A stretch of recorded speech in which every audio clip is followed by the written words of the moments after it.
Dalam data sejarah Nabi Muhammad SAW, tidaklah peradaban dipikul kecuali oleh generasi muda.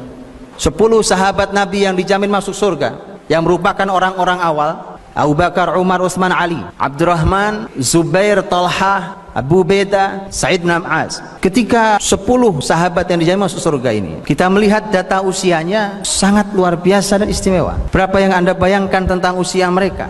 Orang-orang awal yang ada di sekeliling Nabi dan kelak mereka semua pemimpin. Kepemimpinan hanya berputar di antara mereka. Bahkan ketika Umar meninggal, Umar menyerahkan kepemimpinan agar muslimin hanya memilih di antara mereka saja yang masih hidup. Bersama Nabi pertama kali mereka, yang usianya berkepala 3, hanya 3 orang: Abu Bakar, Utsman, Abdurrahman bin Auf. 7 orang di bawah kepala 3 usianya, bahkan 5 orang di bawah 20 tahun.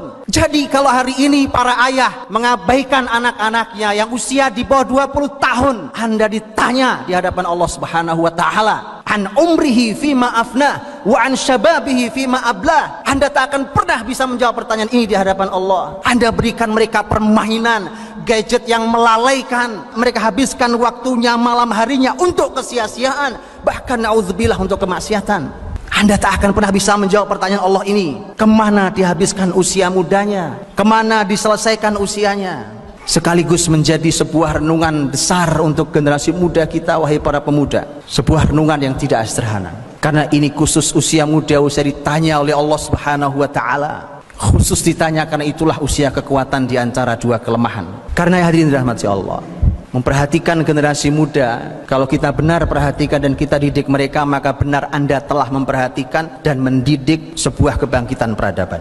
Karena seluruh data yang saya paparkan di atas tadi adalah merupakan sebuah data sejarah yang ternyata Allah ingin berikan sentuhan. Bahkan orang-orang besar yang diabadikan dalam kitab suci pun ternyata generasi-generasi muda. Karena kita sedang berebut dengan kebatilan. Kebatilan juga menyasar anak-anak muda. Kalau yang hak diam saja, maka anak-anak muda akan diambil oleh kebatilan. Karenanya mari kita berlelah-lelah, karena yang batil pun siap berlelah-lelah. Karenanya mari kita keluarkan harta kita untuk didik mereka, karena yang batil pun telah mengucurkan dana yang tidak kecil untuk menghancurkan generasi muda kita. Kalau lelah itu biasa, penat, perih, pedih biasa, Allah berfirman, in takunu ta'lamuna fa innahum ya'lamuna kama ta'lamuna wa tarjuna minallahi ma la yarjun.